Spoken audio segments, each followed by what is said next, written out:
Hi, friends. Joe Pal Papadale here with another episode of Christ versus Culture. This is the video series that explores the scripture verse 1 John 2:15, which says, "Love not the world, neither the things that are in the world. If any man loves the world, the love of the Father is not in him." So we don't want to do that. This topic for today is titled Life in the Matrix. What in the world? You remember the movie The Matrix? Well, that's kind of what this article is about. Life in the Matrix. This is just one of literally hundreds of articles that I've written over the years on Bible topics and published. And there are two purposes for uploading them to YouTube videos now. One is to provide a body of content for the education of the Christian community today, and two, to provide a legacy of content for those folks who will be left behind after the rapture. Who am I? I'm Papa Dale. I'm a retired pastor, teacher, theologian, chaplain, evangelist, businessman, done a lot of things in 50 plus years of service history to the Lord Jesus Christ. And you should want to know something about people who want to teach you about the Bible, because Scripture says that in the end times there will be a lot of false teachers that will arise, and you don't want to be taught by them. So there's a couple of ways you can tell the difference between a true teacher and a false teacher. One idea, just kind of gives you an idea, is about their background, what schools they went to, what degrees they might have, what churches they served in, a little bit about the family life and so forth. And but the main reason, the main way that you tell whether a person is a false teacher or not is according to what they teach. Is what they teach consistent and congruent with the Word of God? If it's not, then you should walk away. But you should always pray about every Bible teaching you ever hear before you accept it whole cloth, including mine. Don't just take my word for anything. You search it out in the Scripture for yourself. So, here we go. Bible lesson number, I don't know what, hundreds. Life in the Matrix. How many have heard that we live inside of a computer simulation? A matrix, as it were. I believe it. We do live inside of a matrix. Sort of. It's just not called a matrix, but rather the mind of God.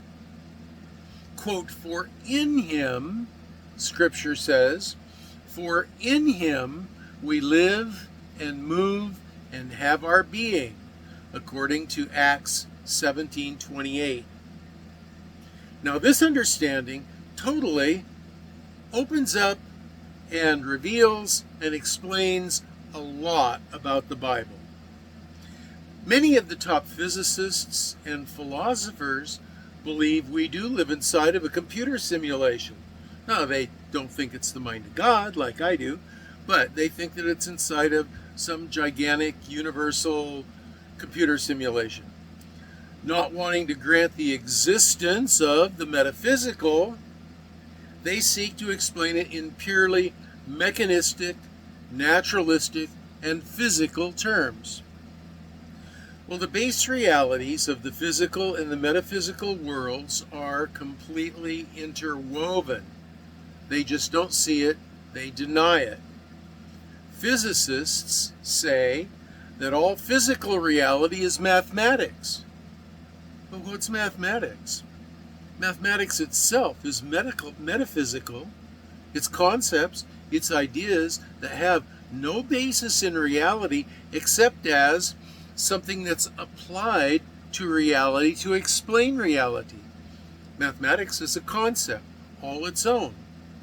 So they nearly have it. These folks know little to nothing beyond the evidence of quantum entanglement or the double slit experiment, and they cannot even explain those either. They try using mathematics, but mathematics only describes reality. Mathematics doesn't create reality, nor is it the foundation. of physical reality. Conceptually, it's the foundation, but not in physicality. Neither can they explain why the patterns and the rules found in the Fibonacci sequence, fractals, the golden ratio, retrocausality, the Drake equation exist. Why do these things even exist? For example, the interplay of the Fibonacci sequence and the golden ratio is found in subatomic particles and larger and larger and larger systems, and all the way up throughout reality, up to and including the shape of galaxies, maybe beyond. Why? Scientism has no explanation. Theism says it is because it was all designed by the same architect, the same intelligent designer, God. Now, this is striking evidence of intentional, intelligent design, which implies an intelligent designer. See, think of this. If you're an architect, would it be simpler to use the same basic pattern for each building that you designed, or would it be simpler to just eradicate any idea of previous designs and just start over from scratch and build something totally new?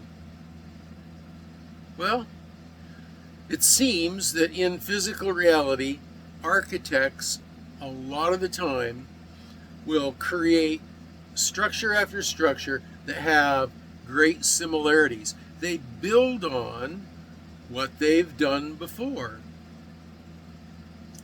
And when you understand that according to Scripture, it is the mind of God that formed the words which spoke physical reality into existence, and it's the mind of God which maintains it from a transcendent position outside of space, time, matter, then you have the foundation for what physicists call the theory of everything.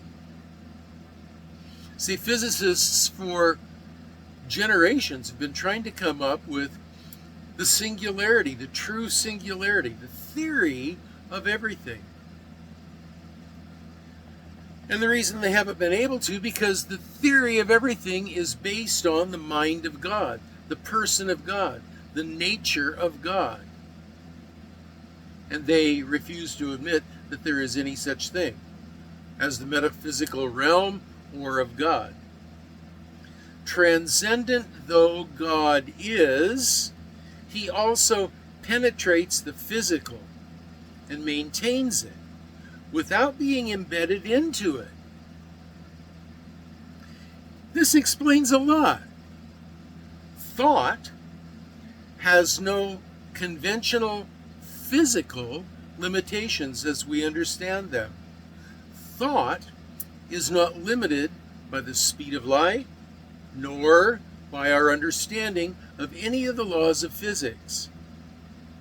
God's thoughts are limited only by his choice to think them or not to think them, as it is consistent with his nature. Every miracle in Scripture is instantly understood when you accept this idea. And God said is merely the verbal expression of his thoughts. And it's his thoughts that are the genesis of the creative process in the physical world. So I could go on and on about this ad infinitum. This is a very, very fascinating topic in my mind, but I won't. For now, I'm going to leave it at that, and if you have comments, questions, or prayer requests, you can leave them in the comments section down below. If you want to go through this lesson and look at it a little more slowly, there's a link down below to do that. If you want to opine at length, then there's the link to do that to my Facebook page. And between now and the next video that I want to upload, that I plan to upload, God could have the rapture come, or he could take me home in death, and I'd be gone. But I think I'll probably be able to upload another video or two. And if that's the case, then this is your old pal Papa Dale signing off for now and saying, I will pray for you that you will be well, that you will be blessed, and that is two, count them, 1, 2, 3, 4, no, 1, 2, big thumbs up for you.